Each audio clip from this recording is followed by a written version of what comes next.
आज का क्लास भी एक बहुत महत्वपूर्ण क्लास होता है, क्योंकि पूरे के पूरे सिलेबस में जो आपसे एग्जाम में पूछे जाएंगे, सीजीपीएससी के एग्जाम में एक क्वेश्चन अनिवार्य रूप से पर्यटन का पूछा जाएगा।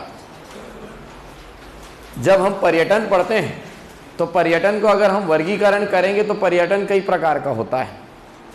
नंबर एक, धार्मिक स्थल भी पर्यटन का केंद्र बनता है, पुरातात्विक स्थल भी पर्यटन का एक केंद्र बनता है।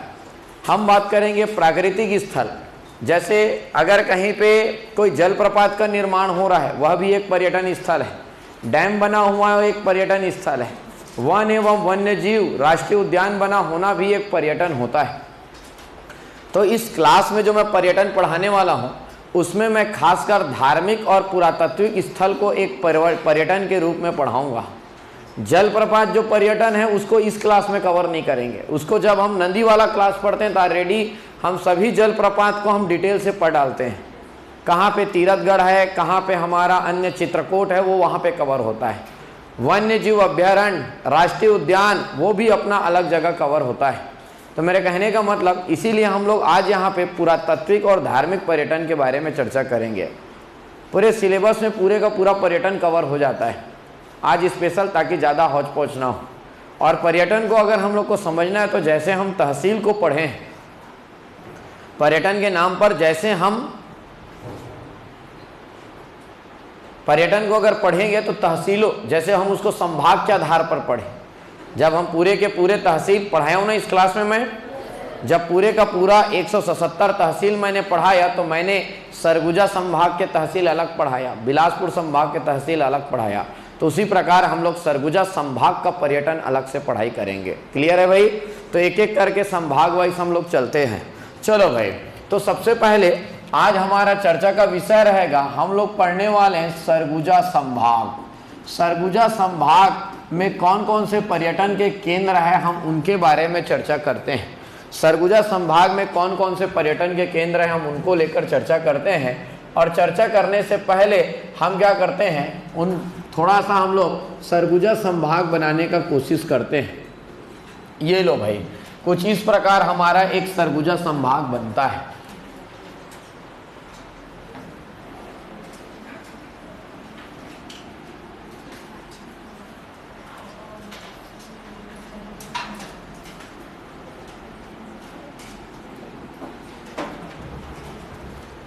ठीक, एक पेज में आप एक संभाग को लोकेट करेंगे, एक पेज में एक संभाग को। और इधर ध्यान देते चलिए, ये जिला आप समझ पा रहे होंगे, ये है कोरिया। ये जिला कौन सा है? सूरजपुर। ये हमारा बलरामपुर, ये हमारा सरगुजा, और ये हमारा जसपुर। चलो भाई, पढ़ना स्टार्ट करते हैं हम लोग। सरगुजा संभाग के अंतर्गत आने वाले सभी प्रमुख पर्यटन स्थल के बारे में हम लोग चर्चा करते हैं। अब बहुत सारे ऐसे पर्यटन स्थल है जो ऑलरेडी आप लोग सुने हुए हो, तो आपके लिए पढ़ना और ज़्यादा आसान होगा। चलो, सबसे पहले ये कोरिया जिले में एक जगह बताता हूँ जिसका नाम है कोटाडोल। कौन सा जगह है आपका? कोटाडोल। नाम सुने थे क्या जगह कोटाडोल? नहीं सुने थे?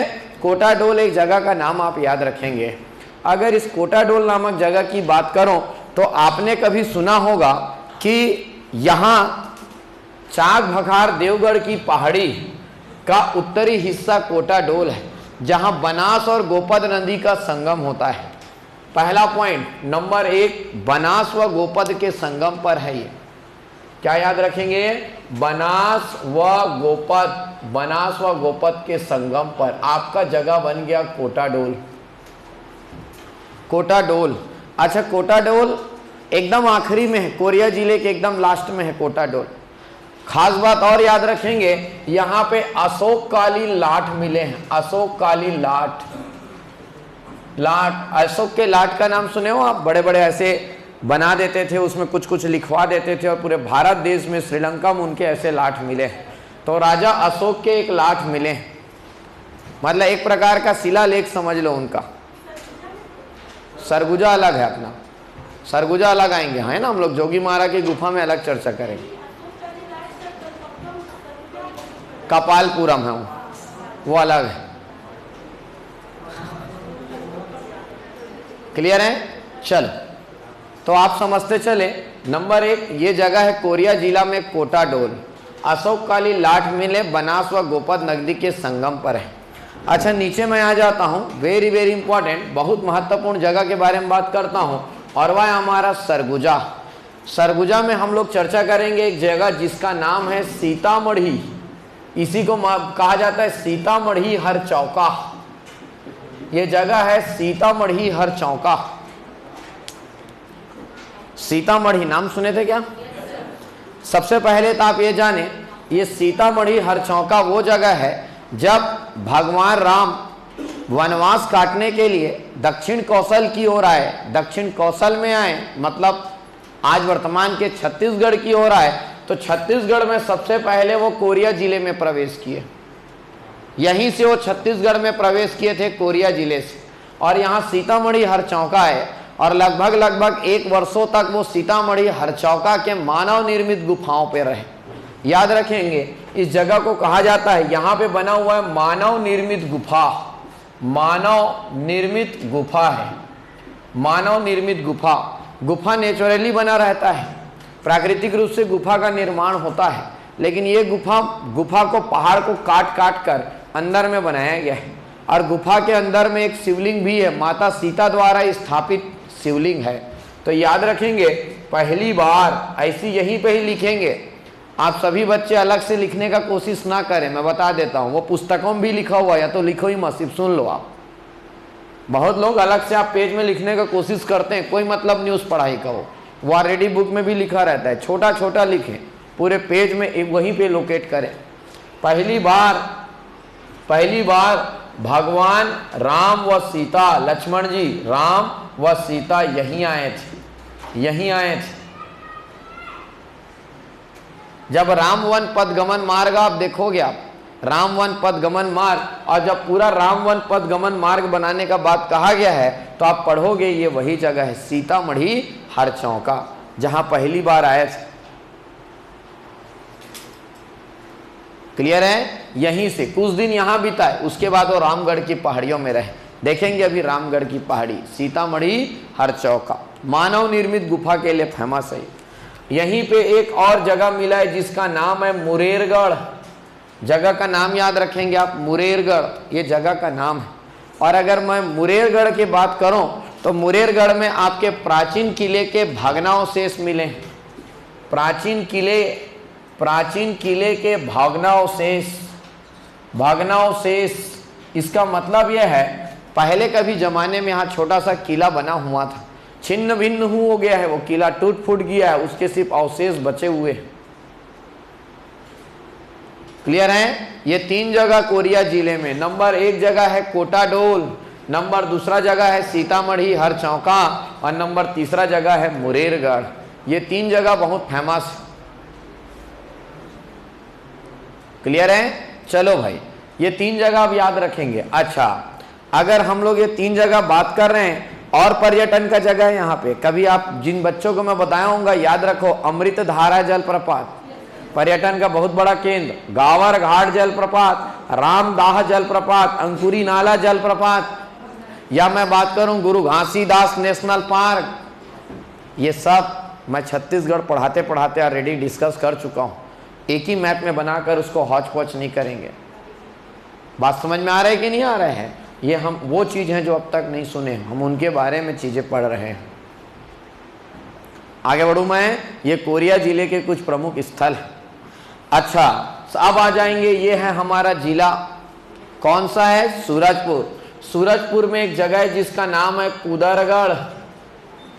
कुदरगढ़, आप सब रायपुर के बच्चे डोंगरगढ़ जरूर जानते होंगे।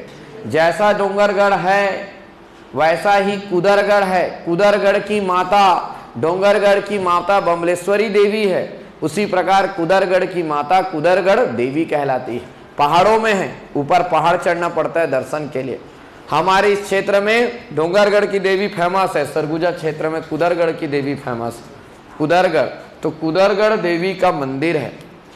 कौन सा है? याद रखेंगे, कुदरगढ़ देवी का मंदिर, कुदरगढ़ देवी का मंदिर है। ये जगह है आपका कुदरगढ़। सुने थे क्या? अगर हम लोग बात करें सूरजपुर में ही एक और जगह है जिसका नाम है कलचा भदवाही। ये जगह का नाम है कलचा भदवाही। कौन सा जगह है? कलचा भदवाही। और कलचा भदवाही अगर मैं जगह के बारे में बात करूं तो इसी को कहा जाता है सात महला।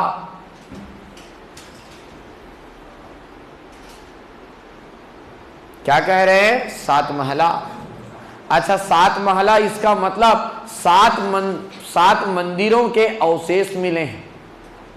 क्या मिले? यहाँ पे लिख लेना, सात मंदिरों, सात महला ये जगह है, ये सात मंदिरों के अवशेष। ये लो भाई, सात मंदिरों के यहाँ पे अवशेष प्राप्त हुए हैं। इसका नाम है कलचा भदवाही। जिला याद रखेंगे, सूरजपुर में है। शैव मत से संबंधित है, शिव भगवान से संबंधित मंदिर था वो, शैव मत से संबंधित जगह है आपका। चलो आगे बढ़ता हूं मैं। यहाँ पे इतने ही दो जगह है, बाकी यहाँ का आप रक्सगंडा जलप्रपात सुने होंगे, बहुत फेमस है वो रक्सगंडा जलप्रपात। मैं यहाँ कवर नहीं करा रहा हूँ। चलो भाई, अब हम आ जाते हैं बलरामपुर। बलरामपुर में वेरी वेरी इंपॉर्टेंट बहुत फेमस जगह, इसका नाम है डीपाडीह। इसको तो जितना स्टार लगा लोगे उतना कम पड़ जाएगा। जगह कौन सा है हमारा? डीपाडीह। सुने थे क्या नाम डीपाडीह का?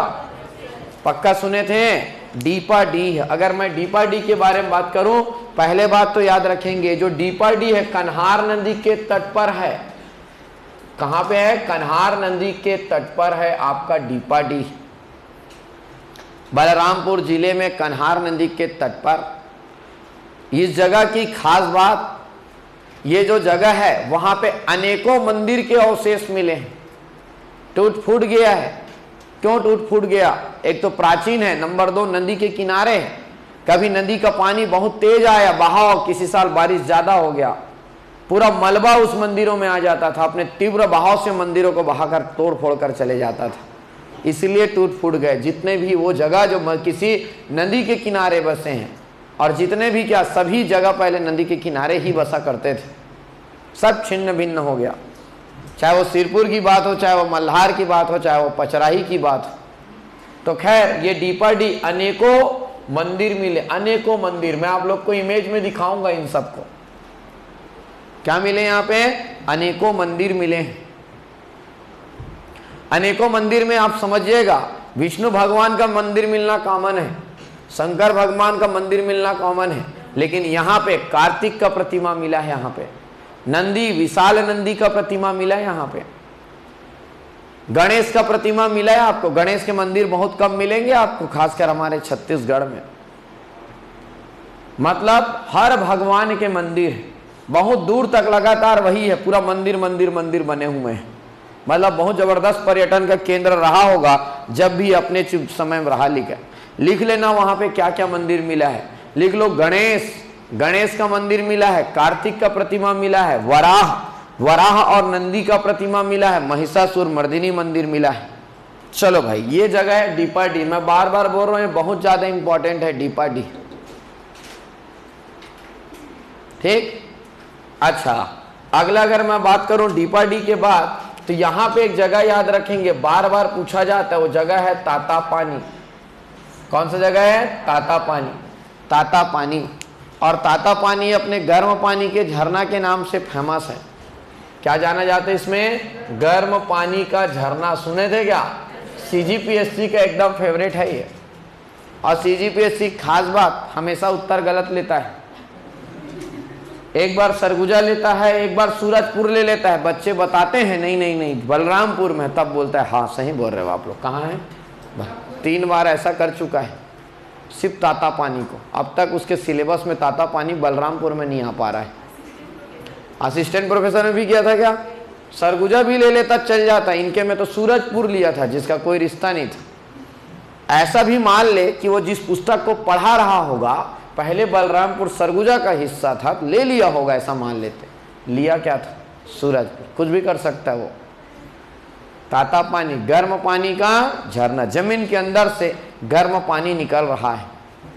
और आपको पता है हम भारत के लोग ऐसे हर जगह को थोड़ा सा विशिष्ट रूप जानते हुए भगवान का स्पेशल जगह मान लेते हैं, भक्ति भाव में विलीन हो जाते हैं। यहाँ सब कुष्ठ रोग का निवारण होता है ऐसा माना जाता है। बात समझ में आ रहा है ना? उस पानी से कुष्ठ रोग का निवारण होता है। प्रत्येक वर्ष मकर संक्रांति पर यहाँ पे ताता पानी महोत्सव का आयोजन होता है, 3 दिवसीय ताता पानी महोत्सव। कला एवं संस्कृति में पढ़ोगे आप लोग। चलो ये हो गया ताता पानी, ये दोनों वेरी वेरी इंपॉर्टेंट। यहीं पे एक बेलसर करके जगह लिखेंगे, बेलसर, एक जगह लिखेंगे बेलसर।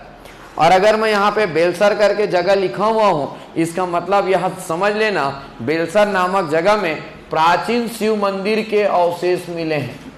प्राचीन शिव मंदिर के अवशेष, ये लो भाई, प्राचीन शिव मंदिर के अवशेष मिले हैं। बहुत पुराना मंदिर, प्राचीन शिव मंदिर के अवशेष मिले हैं।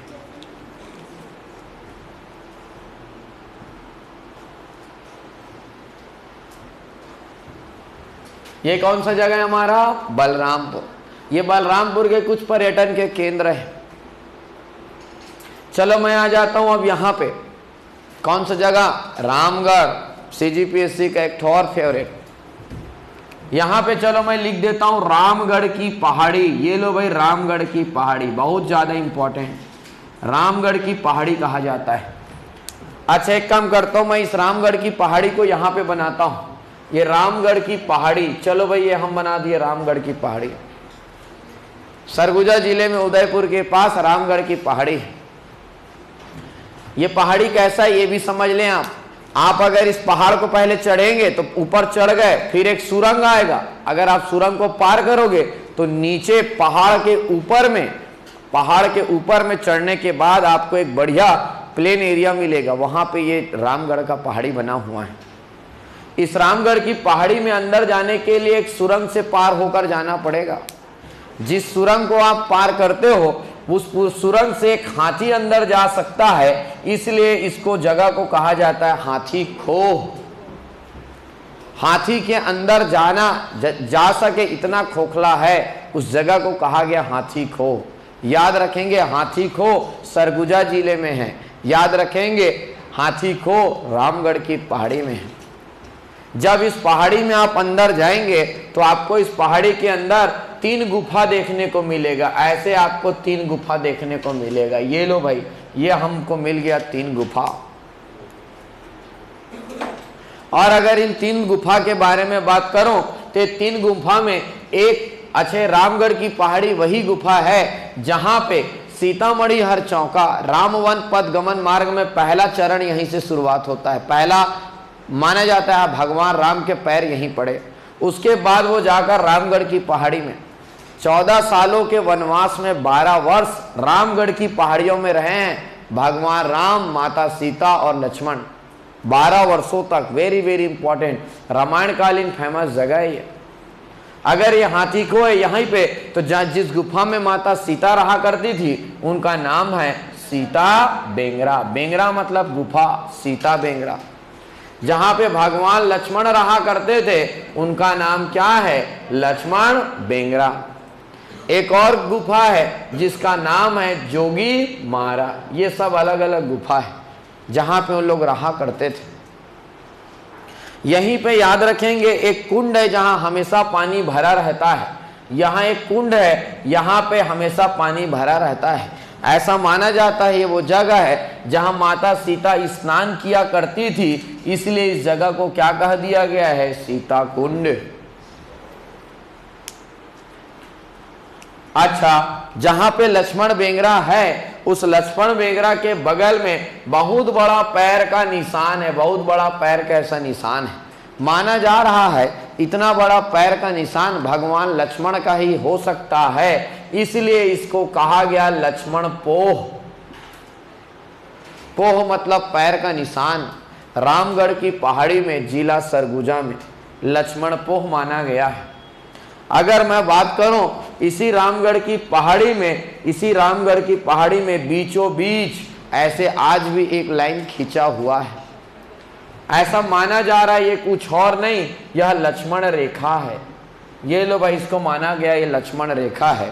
जिसको लांघने के पश्चात माता सीता का हरण हो गया और माता सीता का खोज प्रारंभ हुआ। यहीं से इनका हरण हुआ और इसके बाद जैसी माता सीता का हरण होता है, भगवान राम माता सीता की खोज में दक्षिण की ओर आगे बढ़ते हैं। और आप देखोगे थोड़े देर बाद कैसे हम शिवरी नारायण पहुंच जाएंगे, कैसे हम आगे सिरपुर पहुंचेंगे, सिहावा पहुंचेंगे, रामाराम पहुंचेंगे, और जहां जहां भगवान राम पहुंचेंगे उनको राम वन पथ गमन मार्ग में शामिल किया जाएगा। तो ये जगह है लक्ष्मण रेखा, आज भी इसके निशान है। अच्छा, एक बात और मैं बता दूं, यहीं पे अगर मैं जोगी मारा की गुफा की बात करूं तो जोगी मारा की गुफा के सामने ऐसा स्टेज नुमा आकृति आज भी मौजूद है। स्टेज नुमा आकृति आज भी मौजूद है और इनके सामने लगभग 60 लोगों के बैठने की व्यवस्था है। ओपन थिएटर, 60 लोगों के बैठने का आज भी व्यवस्था है। इसलिए इस जोगी मारा की गुफा को माना गया है एक नाट्यशाला। कभी ये प्राचीन काल में एक नाट्यशाला रहा होगा, ड्रामा थिएटर रहा होगा, और ये बात सत्य है तो मैं आपको बता दूं, यह विश्व का प्राचीनतम नाट्यशाला है। इतना पुराना ड्रामा थिएटर कहीं और पे नहीं, मतलब बहुत पुराना ये जगह माना जा रहा है। कला और संस्कृति का बहुत बड़ा केंद्र रहा होगा ये। कौन सा आपका बात समझ में आ रहा है? तो इस जगह को क्या माना गया? विश्व का प्राचीनतम नाट्यशाला। ये लो भाई, विश्व का प्राचीनतम नाट्यशाला माना गया है इस जगह को। बहुत अच्छी बात। देखो रामगढ़ की पहाड़ी, कितने सारे चीजें आपके जानने के लिए, इसके अंदर बहुत सारी चीजें हैं। यहीं पे ही इसी रामगढ़ की पहाड़ी में देवदासी सुतनुका और कायदक्ष के प्रेम प्रसंग का वर्णन है। सुने थे? हाँ बोलो। हाँ, देवदत्त और कायदक्ष, हमेशा बोलता हूं दोनों एक ही आदमी, बताता भी हूं। समझ रहे ना? देवदासी सुतनुका और कायदक्ष, जिसको देवदत्त भी माना जा रहा है, उनके प्रेम प्रसंग का वर्णन है। पाली भाषा और ब्राह्मी लिपि में वो चीज लिखा हुआ है। मतलब एक प्रकार का ये कला संस्कृति का केंद्र है। इसीलिए तो आप याद करके देखो क्लास, पाटलिपुत्र से इतिहास याद करके देखो। पाटलिपुत्र जहां पे गुप्त वंशी राजा चंद्रगुप्त द्वितीय का शासन चल रहा था, और यहां पे नंदीवर्धन महाराष्ट्र में, बात समझ में आ रहा है? रुद्रसेन का विवाह चंद्रगुप्त द्वितीय की पुत्री प्रभावती से हुआ, याद आ रहा है? वैवाहिक संबंध स्थापित हुए पटना और इस नागपुर के राजा के मध्य। उन्होंने अपनी बेटी को भेज भी दिया, दोनों से पुत्र भी हो गए। प्रवर सेन, रुद्रसेन की आकस्मिक मृत्यु हो गई। उस समय प्रवर सेन मात्र 8 साल का था। पूरा राजपाट देखना था, 8 साल की उम्र में क्या राजपाट देखेगा? प्रभावती, उनको राजपाट संभालने का ऐसा कोई अनुभव नहीं था। चंद्रगुप्त द्वितीय इस बात को लेकर चिंतित हुए और उन्होंने अपने दरबारी कवि कालिदास को इनके दरबार में भेजा। एक कवि थे, वो जब यहां से पाटलिपुत्र से नंदीवर्धन जाते समय इस रामगढ़ की पहाड़ियों में पहुंच गए और देखिए ये तो कला संस्कृति का बहुत बड़ा केंद्र है, बहुत ही सुंदर नाट्यशाला है। अपने सैनिकों को आगे भेज दिए, तुम जाओ नंदीवर्धन, खबर दे देना हम आ रहे हैं। यहाँ पे रहने लग गए वो कुछ दिन, और यहाँ पे रहने लगे और अपने पत्नी को याद करने लग गए। और क्यों याद किए? उस बेचारे का शादी ही हुआ था कि चंद्रगुप्त द्वितीय उसको उसके गांव से उठा कर ला लिए। चल मैं बहुत बोर हो रहा हूं, मेरे को कहानी सुनाना। तो वहां बैठकर अलग वो अपने पत्नी को याद किया करता था। अच्छा, वो सोच ही रहा था अब तो मेरा छुट्टी होगा, मेरा कविता पुराना हो रहा है। उसको कहाँ भेज दिए? नंदीवर्धन। यहाँ बैठ के अपनी पत्नी को याद करता था वो, और बादलों में खबर लिखता था और उस खबर को अपनी बीवी के पास भेजता था। कहा जाता है ये सत्य घटना है। और वो जो खबर भेजता था उसको पुस्तकों में भी लिखते चले गया कि आज मैंने बादलों के माध्यम से क्या खबर, मेघ बादल बादल उनके दूत का काम करते गया और उन्होंने जबरदस्त उपन्यास लिखा। कौन सा? मेघदूत। इस यहीं पे मेघदूत की रचना कर दी गई रामगढ़ की पहाड़ियों में, इसलिए बहुत फेमस जगह है रामगढ़ की पहाड़ी। वो बात अलग है, बहुत लोग आज भी इस जगह का महत्व नहीं समझते। 2500 साल पुराना बहुत फेमस जगह है, मौर्यकालीन जगह है ये। मौर्य काल, कहानी तो मैं अभी गुप्त काल का सुनाया आपको, लेकिन मौर्य काल से यह कला संस्कृति का केंद्र बना हुआ है, ऐसा जगह है ये सरगुजा जिले के रामगढ़ की पहाड़ी। कहानी समझ में आया? फेमस जगह है, ठीक। यहीं पे अगर हम बात करेंगे एक जगह सरगुजा में वेरी वेरी इंपॉर्टेंट, कौन सा है? मैनपाट। ये तो बहुत डिटेल से पढ़ाता हूं मैं पढ़ाते वक्त। और इस मैनपाट को क्या कहा जाता है? छत्तीसगढ़ का शिमला। सुने थे क्या? पर्यटन का बहुत बड़ा केंद्र मैनपाट, छत्तीसगढ़ का शिमला। और इस शिमला में अगर चले जाओ आप तो आपको शिमला जैसा कुछ नहीं मिलेगा, बाकी सब मिलेगा। जैसे यहां पे मिलेगा आपको टाइगर पॉइंट, अच्छा उस टाइगर पॉइंट में टाइगर भी नहीं मिलेगा, ये भी बता देता हूं। सिर्फ और सिर्फ एक झरना है, सरभंजा जलप्रपात। कहा जाता है, ध्यान से सुनो, टाइगर का आवाज आएगा। कुछ देर तक सोचोगे टाइगर का आवाज ना, तो यहां पे भी सुनाई दे देता है। कैसे आता है उसका आवाज? जैसा आप सोचोगे माहौल भी वैसी बन जाता है। तो टाइगर पॉइंट याद करो, इको पॉइंट, फिश पॉइंट है ना, और हम मेहता पॉइंट याद आ रहा है, टमाटर और आलू research centre, tomato and potato research centre. 1962 से तिब्बतियों का शरण स्थल। पूरे छत्तीसगढ़ में सेब बागान, मैनपाट में तिब्बती लोग उसका खेती कर रहे हैं। सफेद मूसली की खेती की जा रही है। पढ़ाया हूं साहब, भले याद ना हो, बताना मेरा काम है। बात समझ में आया जी? लिख लेना है सब चीज को, सब पढ़ा के बैठा हूं। छत्तीसगढ़ का शिमला, सुने थे? ठीक। यहीं पे अगर मैं बात करूं, एक और फेमस जगह है जिसका नाम है महेशपुर। कौन सी जगह है? महेशपुर। सरगुजा जिले में जगह है महेशपुर। और यहां पे याद रखेंगे प्राचीन विशाल शिव मंदिर, प्राचीन विशाल शिव मंदिर। कुछ भी बोलो यार, शिव भगवान बहुत फेमस है, लेकिन आधा फेमस लड़की लोग कर देते थे शिव भगवान। प्राचीन विशाल शिव मंदिर, यहीं से महेशपुर से ही बता रहा हूं। अगर आप 1 किलोमीटर दूर जाएं, 1 किलोमीटर, तो आपको विष्णु मंदिर मिलेगा। क्या मिलेगा? थोड़े 1 किलोमीटर दूर जाने पर आपको विष्णु मंदिर मिलेगा। और इस विष्णु मंदिर का नाम याद रखेंगे, कुड़िया झोरी मोड़ी मंदिर। क्या? कुड़िया झोरी मोड़ी मंदिर। ऐसा लगा ना झार मोड़ी मांग रहे हैं। कुड़िया झोरी मोड़ी मंदिर ये एक प्रकार का विष्णु मंदिर है। यह महेशपुर से 1 किलोमीटर दूर है। सही मायने में बात करूं तो कुड़िया झोरी मोड़ी दोनों अलग अलग मंदिर है। कहा जाता है कुड़िया झोरी मोड़ी मंदिर, महेशपुर से 1 किलोमीटर दूर। तो महेशपुर में आपके विष्णु मंदिर भी मिल गए, आपके शिव मंदिर भी मिल गए। और इसी कुड़िया झोरी मोड़ी नामक जगह से अगर आप 2 किलोमीटर दूर और चले जाओगे इस डायरेक्शन में, 2 किलोमीटर और, तो जैन धर्म से संबंधित स्थल है वृषभनाथ। कौन सा लिखेंगे? वृषभनाथ से संबंधित स्थल, से संबंधित स्थल। ये अभी तक सही मायने में बोलूं तो मैं महेशपुर ही पढ़ा रहा हूं।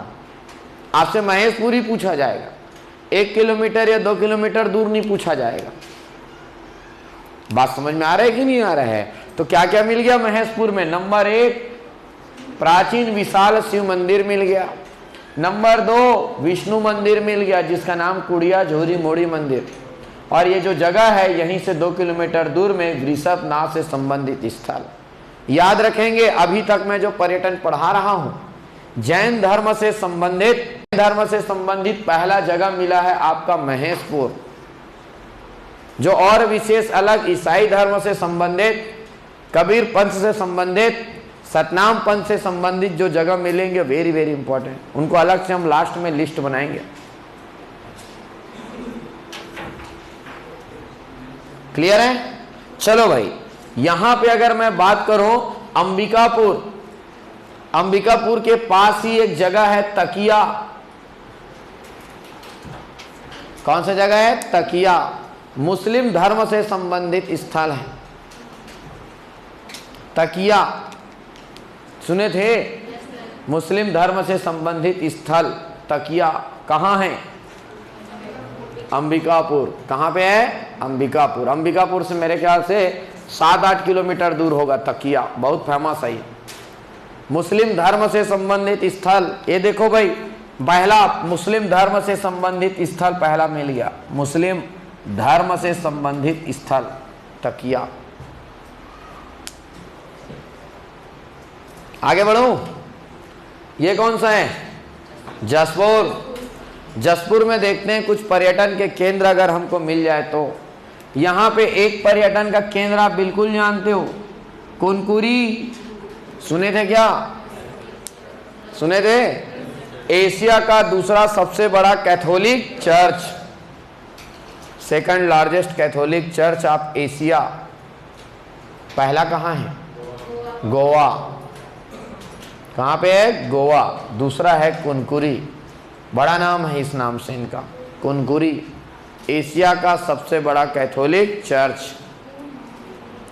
अच्छा, पर्यटन की बात करो तो यहां पे कभी अपने पंडरा पाठ का नाम सुना होगा। उसी में एक जगह है सन्ना। कौन सा जगह है? सन्ना। छत्तीसगढ़ का स्विट्जरलैंड। ये लो भाई, छत्तीसगढ़ का स्विट्जरलैंड। छत्तीसगढ़ में सिर्फ मंगल ग्रह नहीं है, बाकी सब है। नहीं तो वहां पे भी घुमाते हम लोग। सन्ना क्या याद रखेंगे? छत्तीसगढ़ का स्विट्जरलैंड। कुनकुरी एशिया का दूसरा सबसे बड़ा कैथोलिक चर्च। इसी पंडरा पाठ का कैलाश गुफा फेमस है। यहाँ पे कौन सा जगह है? कैलाश गुफा। कभी बताया था क्या? कैलाश गुफा, पंडरा पाठ, कभी याद रखो। यहाँ का वो वन्य जीव अभ्यारण्य का नाम क्या है? वाइल्ड लाइफ सेंचुरी कौन सा है यहाँ? पक्का? उसी बादल खोल में है कैलाश गुफा, जहां पे संत गहिरा गुरु का आश्रम। हाँ, सबसे छोटा अभ्यारण्य। यहां पे लिखेंगे कैलाश गुफा, संत गहिरा गुरु का आश्रम। इनके नाम से किस क्षेत्र में पुरस्कार दिया जाता है? पर्यावरण के क्षेत्र में। इस साल किसको दिया गया? चलो एक जगह और लिख लो। वैसे मेरे को नहीं लगता है ये पर्यटन का केंद्र है। तपकरा क्या है? ये सांप। लिख दूं सांप? क्या लिख दूं? सांप या बना दूं सांप? ऐसे करके सांप बोल रहे हो? छत्तीसगढ़ का नागलोक। ठीक है, तपकरा छत्तीसगढ़ का नागलोक। ठीक है। हाँ, सर्प स्नेक रिसर्च सेंटर बनाया जा रहा है। चल इधर ध्यान दीजिएगा आप सभी ध्यान दो। ये एक सामान्य हमारा पर्यटन का जगह हो गया। मैं बार बार बोल रहा हूँ, इस सरगुजा संभाग में आने वाले जलप्रपात मैंने इसमें शामिल किया हूँ। कोशिश कीजिएगा आप भी उसको शामिल ना करो, अदरवाइज बहुत ज़्यादा हौच पौच हो जाएगा। ना ही मैं वन्य जीव अभ्यारण्य को इसमें शामिल किया हूँ। क्लियर है? बाकी जो और धार्मिक और पुरातात्विक स्थल है उन सब जगहों को हम इसमें शामिल करके पढ़ रहे हैं। सीता लेखनी सिर्फ पहाड़ है, पर्यटन नहीं हम। क्या करो, क्या देखोगे वहां पे आप? बात समझ में आ रहा है ना? वो पहाड़ है, वो सब पहाड़ ऑलरेडी। मैं एक अलग क्लास लेता हूँ, आपको पता है पूरा पहाड़ का। ये सिर्फ पर्यटन पढ़ा रहा हूँ। क्लियर है? चलो भाई, ये है। और कुछ जगह बीच बीच में मिलते जाएंगे, आप उसको अपडेट करते रहेंगे। यह है सरगुजा संभाग के अंतर्गत आने वाले पर्यटन के स्थल।